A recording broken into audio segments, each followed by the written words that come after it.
April 14, 1970, 9:08 p.m. Houston time. 200,000 miles from Earth. Jim Lovell floats in the command module Odyssey, having just finished a routine television broadcast to a nation that's already bored with moon missions.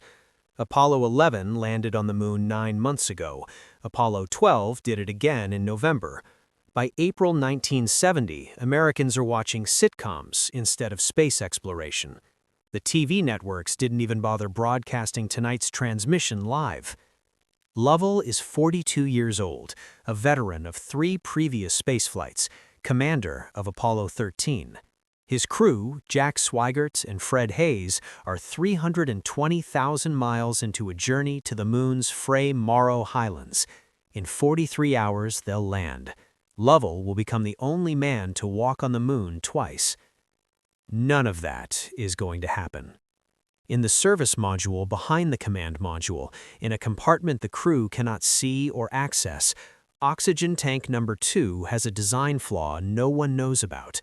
A damaged wire, a thermostat that's been reading wrong for weeks, and in approximately 60 seconds, when Jack Swigert flips a switch to stir the cryogenic oxygen tanks, a routine procedure to prevent the super-cold liquid oxygen from stratifying, that wire is going to arc. The arc will ignite the Teflon insulation inside the tank. The fire will cause a pressure spike. The tank will explode. And 3 men, 200,000 miles from Earth, will have 15 minutes of oxygen remaining in a spacecraft that's venting its life support into the vacuum of space. At 9:08 p.m., Jack Swigert follows a routine checklist item.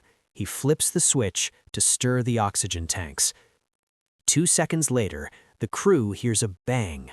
Not loud, more like a muffled thump. The spacecraft shudders. Warning lights illuminate across the instrument panel. Swigert keys his microphone to Mission Control. "Okay, Houston, we've had a problem here." Capcom Jack Lausma, sitting at the communications console in Houston, doesn't understand. "This is Houston, say again, please." Jim Lovell looks at his instrument panel and sees something that shouldn't be possible.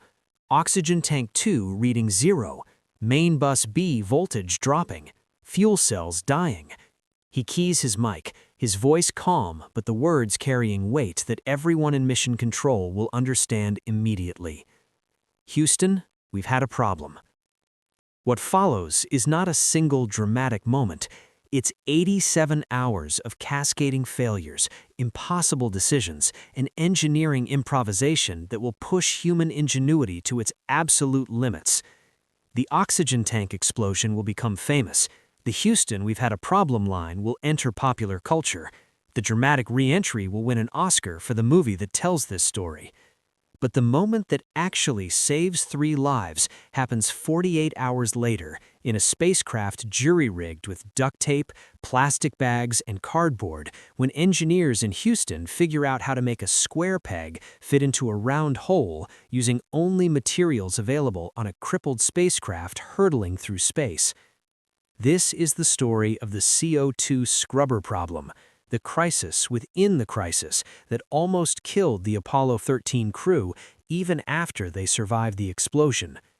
This is the story of how duct tape, a sock, and a flight manual cover saved 3 men from suffocating in their own exhaled breath. To understand the CO2 crisis, you first have to understand what the explosion did to Apollo 13. The Apollo spacecraft consists of 3 parts: the command module, Odyssey, the service module, attached to Odyssey, and the lunar module, Aquarius. The service module contains the main engine, fuel cells, oxygen tanks, and all the systems that keep the command module alive during the journey to and from the moon. The lunar module is the 2-man spacecraft designed to land on the moon. It has its own life support, its own engine, its own power. It's supposed to support 2 men for 45 hours on the lunar surface. When Oxygen Tank 2 explodes at 9:08 p.m. on April 14th, it doesn't just destroy itself. The explosion ruptures Oxygen Tank 1. It damages fuel cells 1 and 3. advance the service module's entire oxygen supply into space. Oxygen doesn't just let you breathe in space. The Apollo fuel cells combine oxygen and hydrogen to generate electricity and produce water as a byproduct. No oxygen means no power, no water, no life support. Within minutes, Mission Control realizes the service module is dying. Fuel cell 2 is the last one functioning, but it's failing fast. The command module, Odyssey, is running on batteries that were designed to last 10 hours maximum and only for the final re-entry phase. The plan is simple. Use Aquarius to get home. Its systems are designed for 2 men for 45 hours. They'll have 3 men for 90 hours. The margins are impossibly tight, but it's the only option. Mission Control Flight Director Gene Kranz splits his team into groups. Each group tackles one problem: power, water, trajectory, navigation, communications. Everyone assumes the biggest challenge will be power consumption. Aquarius's batteries weren't designed for a 90-hour journey with 3 men. Every system will need to be shut down, every amp conserved. The crew will freeze in the dark for 4 days, but they'll survive. No one is thinking about CO2 yet. That problem won't become critical for another 36 hours. Human beings exhale carbon dioxide with every breath. In a closed environment like a spacecraft, that CO2 accumulates. Breathe in enough of your own exhaled CO2 and you suffocate, not from lack of oxygen, but from CO2 poisoning. Early symptoms of CO2 toxicity: headache, dizziness, confusion. As levels rise, rapid breathing, elevated heart rate, panic. At high concentrations, unconsciousness, brain damage, death. NASA knows this.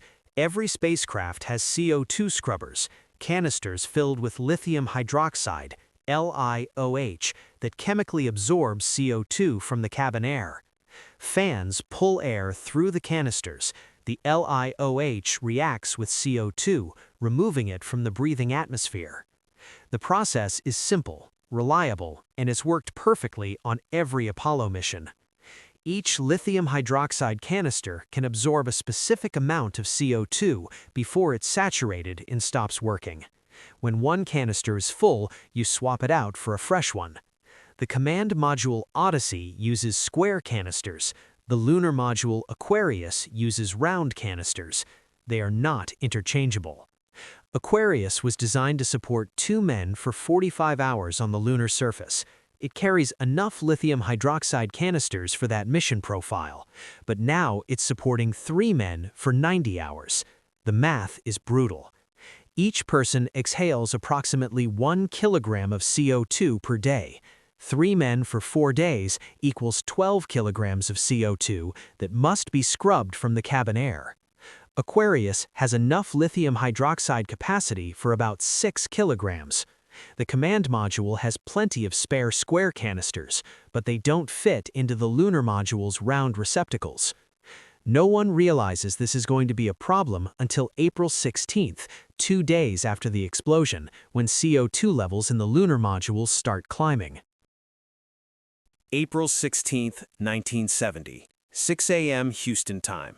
Apollo 13 is 150,000 miles from Earth, racing home on a trajectory that will loop around the moon and slingshot them back. The crew hasn't slept properly in 40 hours. The lunar module is freezing. Condensation forms on every surface as they conserve power by shutting down heaters. They're rationing water, 1 cup per man per day. They're exhausted, cold, and stressed beyond anything training prepared them for. Jim Lovell glances at the CO2 partial pressure gauge. Normal cabin atmosphere has CO2 levels around 0.03%. The gauge reads 7.5 millimeters of mercury, equivalent to about 1% CO2. That's elevated, but not immediately dangerous. 3 hours later, it reads 10 millimeters of mercury, then 12. By noon, it's 15 millimeters of mercury, 2% CO2 concentration. The crew is getting headaches. Their breathing is labored. Lovell radios Houston.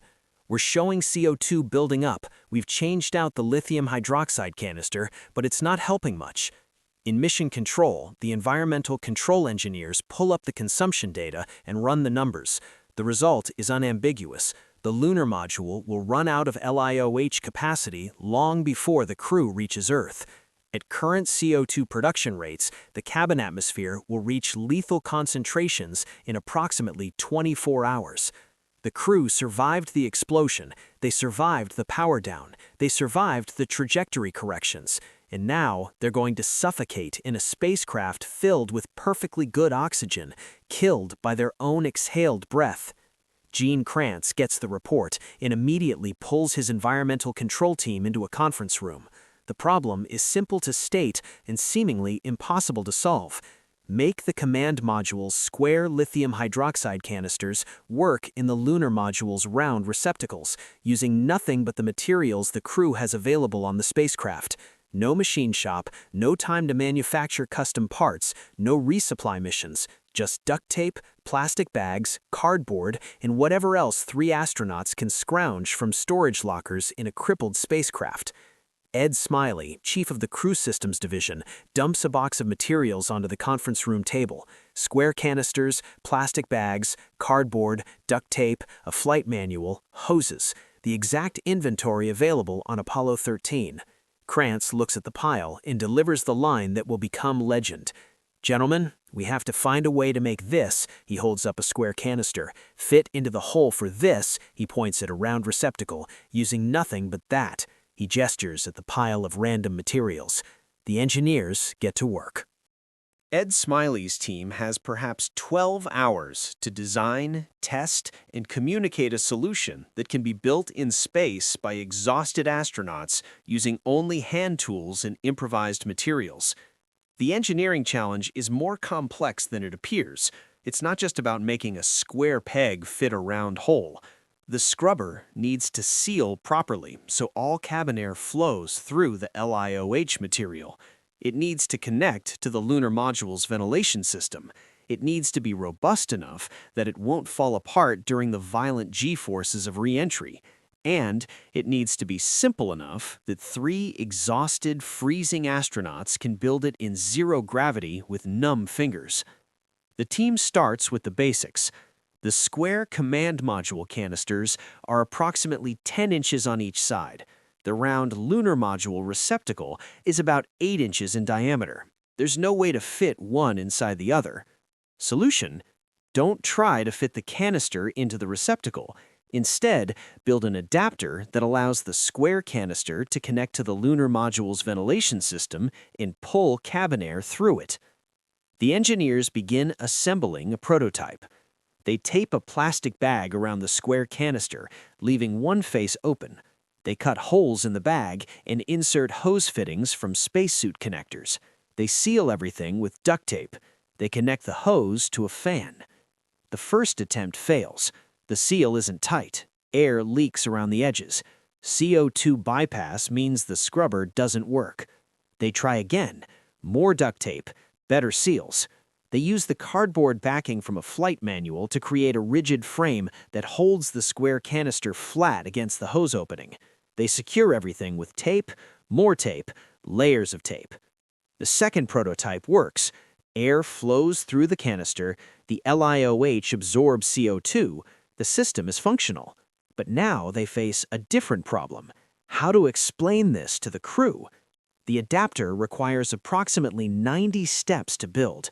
Specific cuts, specific folds, specific tape placement. One mistake and the whole thing won't seal properly. And they need to communicate all of this via radio to 3 exhausted, freezing men in a freezing spacecraft with no way to show them visual diagrams or hands-on demonstrations. The solution: step-by-step verbal instructions, transmitted slowly and clearly, with the crew confirming each step before proceeding to the next. Capcom in Houston will read the instructions, the crew will follow them, and everyone will hope 3 men in space can build something they've never seen based only on verbal descriptions. It's 6 p.m. Houston time, April 16th. Mission Control is ready to transmit the procedure.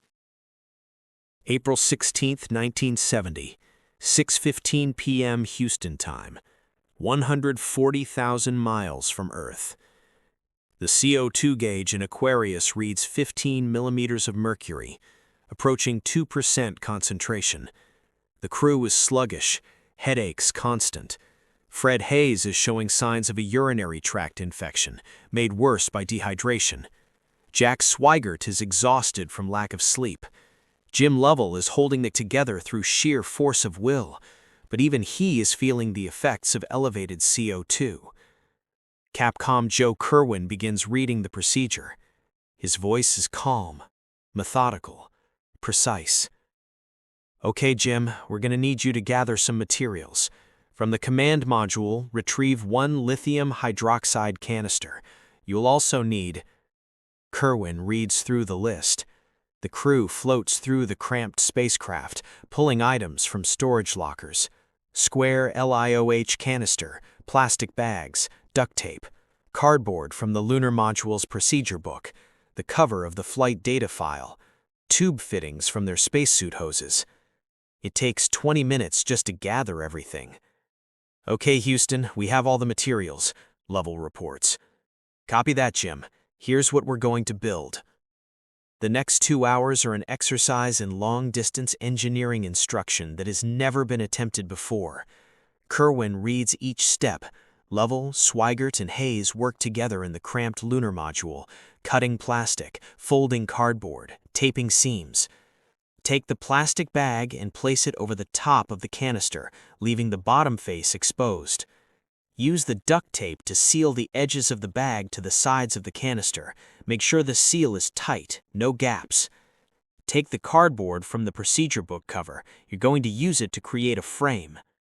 In mission control, Ed Smylie and his team listen to every word, mentally tracking the construction process.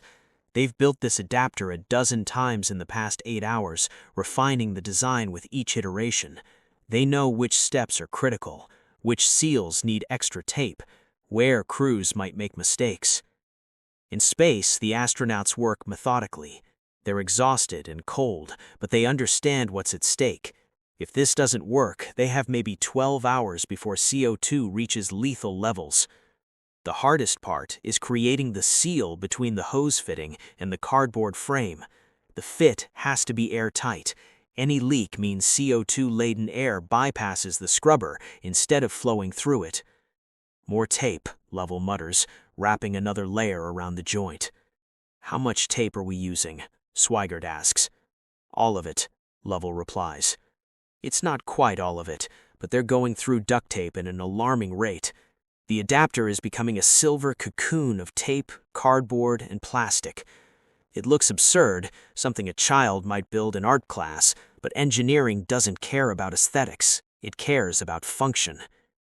At 8:30 p.m. Houston time, after more than 2 hours of construction, the adapter is complete.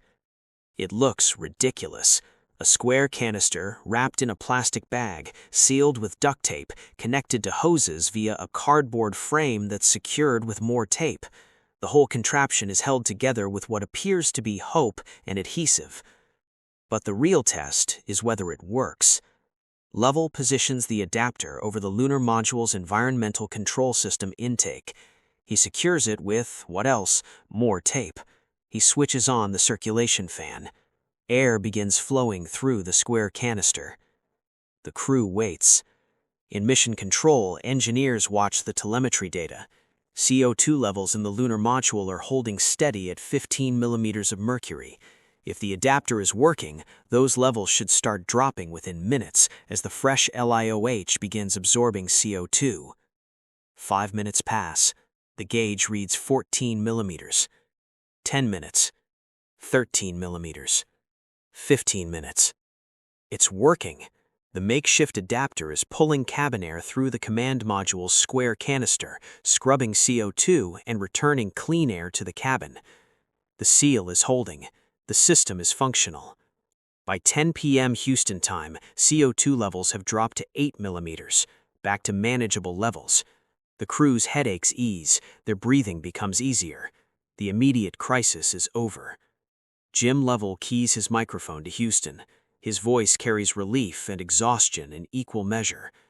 "Houston? Aquarius. The adapter is working. CO2 is coming down." In Mission Control, the control room erupts in applause. It's not celebration. The crew is still 130,000 miles from home with dozens of other problems to solve, but this crisis, at least, is managed. Gene Kranz allows himself a brief moment of satisfaction. Then he turns back to the flight plan. They still need to execute course corrections. They still need to power up the command module for re-entry. They still need to navigate without proper instruments. But their crew won't suffocate. That problem is solved. What Ed Smylie's team accomplished in less than 12 hours represents one of the most impressive feats of improvised engineering in spaceflight history. They designed a life support adapter using only materials available on the spacecraft. They tested it thoroughly enough to trust 3 lives to it.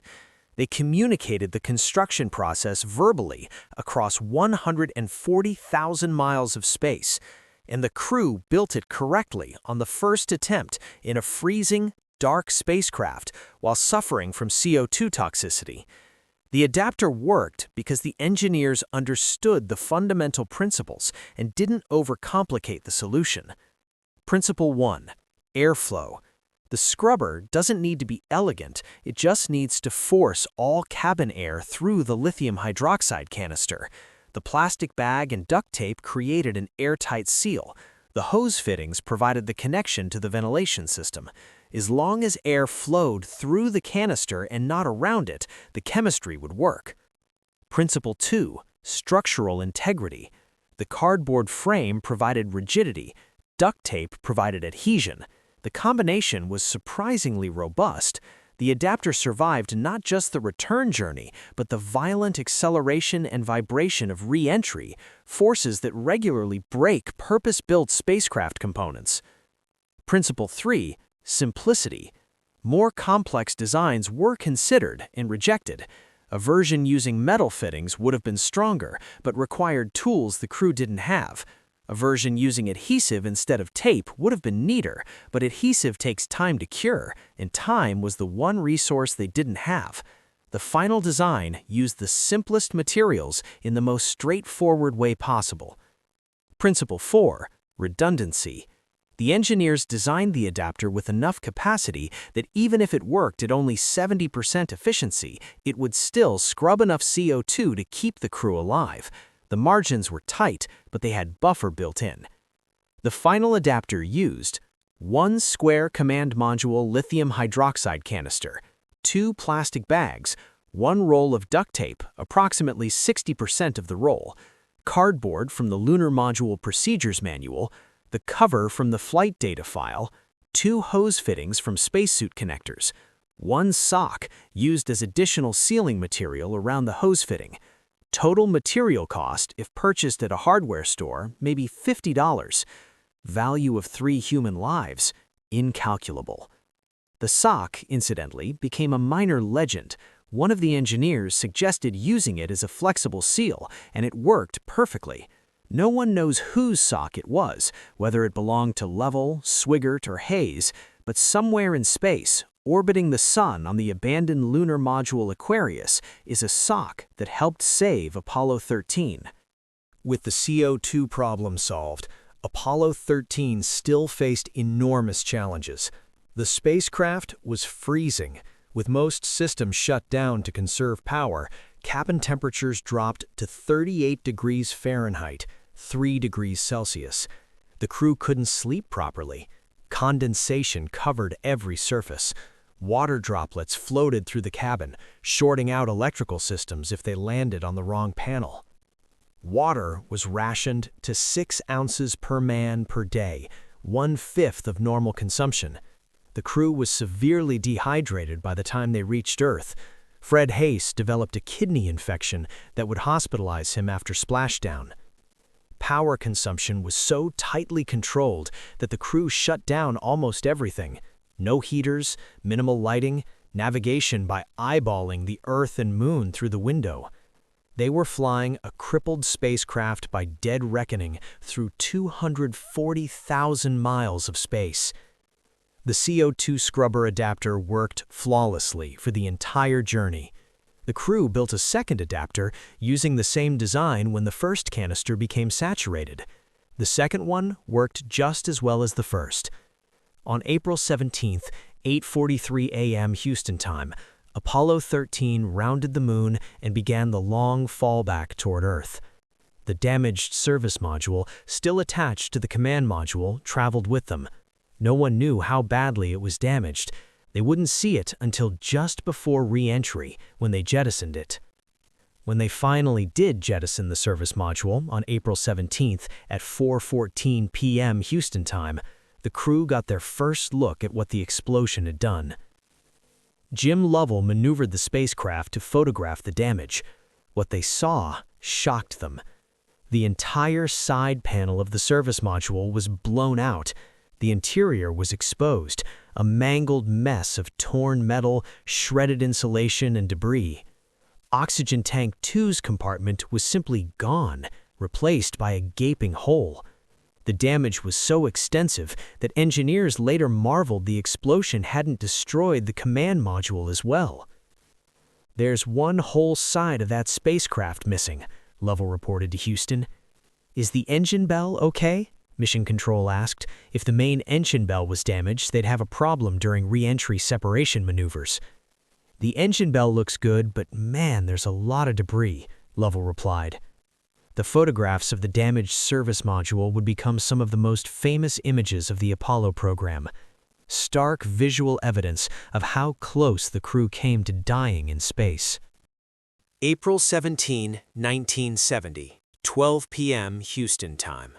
6 hours from splashdown. The crew begins powering up the command module, Odyssey. It's been shut down for 87 hours, the longest any Apollo command module has ever been dormant. Mission Control has developed a never-before-attempted startup procedure. Every amp of battery power must be conserved. Every system must come online in the correct sequence or risk draining the batteries before re-entry. The process takes 3 hours. Systems that normally power up in 30 minutes are brought online one at a time, carefully monitored. The crew is exhausted, dehydrated, and operating on willpower alone. At 2:43 p.m. Houston time, they jettison the lunar module Aquarius. It has been their lifeboat for 87 hours. Its systems kept them alive when the command module couldn't. The makeshift CO2 scrubber is still attached to its environmental control system, a monument to improvised engineering now floating free in space.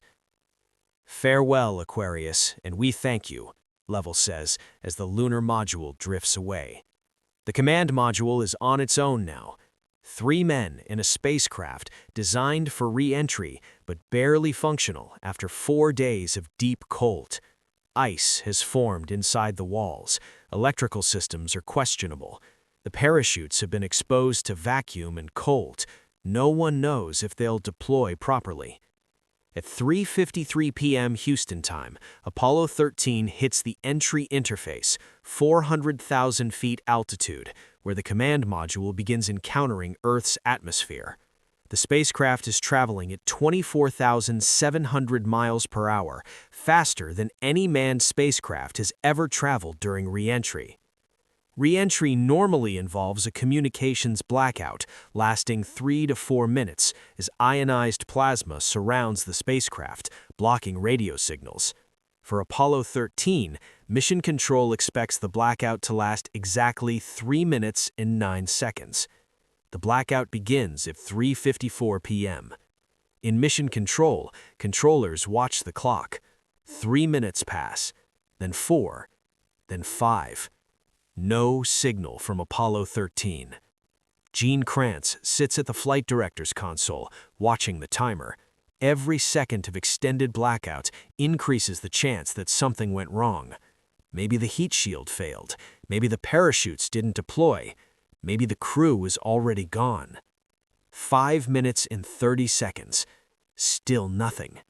In the viewing room, NASA officials and astronauts' families watch in silence. The room is packed with people who've lived this mission for 4 days, holding their breath through every crisis. Now they're holding their breath again. 6 minutes. Then, at exactly 6 minutes and 2 seconds, nearly 3 minutes longer than expected, a voice crackles over the radio. "Okay, Joe." It's Jack Swigert. He sounds tired, but alive. Mission Control erupts. Controllers are cheering, crying, hugging each other. The extended blackout was due to Apollo 13's shallower re-entry angle, flying the absolute minimum trajectory to avoid missing Earth's atmosphere. The heat shield held, the parachutes deployed. The crew survived. At 4:07 p.m. Houston time, April 17, 1970, Apollo 13 splashes down in the South Pacific Ocean. USS Iwo Jima recovers the crew 45 minutes later. All 3 astronauts are alive. Jim Lovell, Jack Swigert, and Fred Haise were dehydrated, exhausted, and suffering from various minor medical issues, but they were alive. Haise was hospitalized for his kidney infection. Swigert had lost 14 pounds. Lovell was fine physically, but emotionally drained. The mission was classified as a successful failure, a failure to land on the moon, but a success in returning the crew safely. It became one of NASA's finest hours, demonstrating the power of engineering ingenuity, teamwork, and calm problem-solving under pressure. The CO2 scrubber adapter, built from duct tape and cardboard, became a symbol of NASA's ability to innovate under impossible constraints. The phrase, "make this fit into a hole for this, using nothing but that," entered engineering culture as shorthand for creative problem-solving with limited resources. Gene Kranz later wrote, "When you have a problem in space, you have to solve it with what you have. You don't get to go to a hardware store. You don't get a second chance. You solve it, or people die." The CO2 scrubber was that problem in its purest form. Ed Smylie and his team received NASA's highest civilian honors. Their solution, elegant in its simplicity, ingenious in its execution, saved 3 lives using $50 worth of materials and the fundamental principles of engineering. The investigation into the explosion revealed the root cause: damaged Teflon insulation in Oxygen Tank 2, caused by a test procedure months before launch that overheated the tank's thermostatic switches. The switches were rated for 28 volts, but had been subjected to 65 volts during testing. The damage was invisible, but catastrophic. NASA redesigned the oxygen tanks, improved testing procedures, and added redundancies. No similar failure has occurred since. Apollo 13 was Jack Swigert's only spaceflight. He later served in Congress, but died of cancer in 1982 before taking office. Fred Haise never flew to the moon. He later commanded Space Shuttle Enterprise during approach and landing tests. Jim Lovell never returned to space. Apollo 13 was his 4th and final mission. He retired from NASA in 1973 and later co-wrote the book Lost Moon, which became the basis for the movie Apollo 13. The Command Module Odyssey is on display at the Kansas Cosmosphere and Space Center in Hutchinson, Kansas. You can still see the interior where 3 men lived for 4 days in freezing darkness in the control panels where they built a life-saving adapter from duct tape and cardboard. The lunar module Aquarius, still carrying the makeshift CO2 scrubber, burned up in Earth's atmosphere on re-entry. It was never designed to survive atmospheric heating. Somewhere in the Pacific Ocean, small pieces of that scrubber, melted and twisted, but having completed its mission, settled to the ocean floor. Apollo 13 teaches us something fundamental about problem solving. Elegance doesn't require complexity. The most sophisticated solution isn't always the best one. Sometimes, the best solution is duct tape and cardboard assembled by exhausted astronauts following verbal instructions. The engineers who designed the adapter could have proposed elaborate mechanical solutions. custom fittings, precision tools, complex assemblies. None of that would have worked because the crew didn't have those resources. Instead, they asked, what do we have? What can we build with it? How do we make it work? They used materials designed for completely different purposes, a sock as a seal, a flight manual cover as a structural frame, spacesuit hoses as air ducts.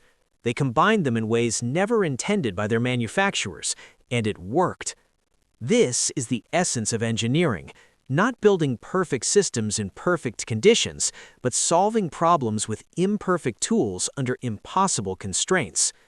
The CO2 scrubber problem wasn't solved by genius alone. It was solved by methodical thinking, clear communication, and a refusal to accept that 3 men would die because a square peg didn't fit a round hole. Gene Kranz famously said, "Failure is not an option." But the real lesson of Apollo 13 is different. When failure happens, you adapt, you improvise, you refuse to give up. You make duct tape and cardboard save 3 lives 200,000 miles from Earth. And sometimes, that's enough. After Apollo 13, NASA kept the engineering mock-up of the CO2 scrubber adapter. It sits in a storage facility at Johnson Space Center, preserved as a reminder of what's possible when engineers refuse to accept impossible. It doesn't look impressive. It's duct tape, cardboard, plastic in a sock. It looks like something you'd find in a garage, built by someone who didn't have the right parts and made do with what was available. That's exactly what it is, and that's why it's beautiful. 3 men survived because engineers looked at a box of random materials and saw not junk but possibility. They saw solutions instead of limitations. They saw life instead of death. The adapter worked not because it was sophisticated, but because it was simple. Not because it was elegant, but because it was functional. Not because it was perfect, but because it was enough. In the end, enough is all you need. Apollo 13 didn't land on the moon, but it proved something more important. Human ingenuity, resourcefulness, and determination can overcome failures that seem insurmountable. All you need is duct tape, cardboard, clear thinking, and the refusal to give up. Jim Lovell never walked on the moon twice, but he came home. And sometimes, coming home is the greatest achievement of all.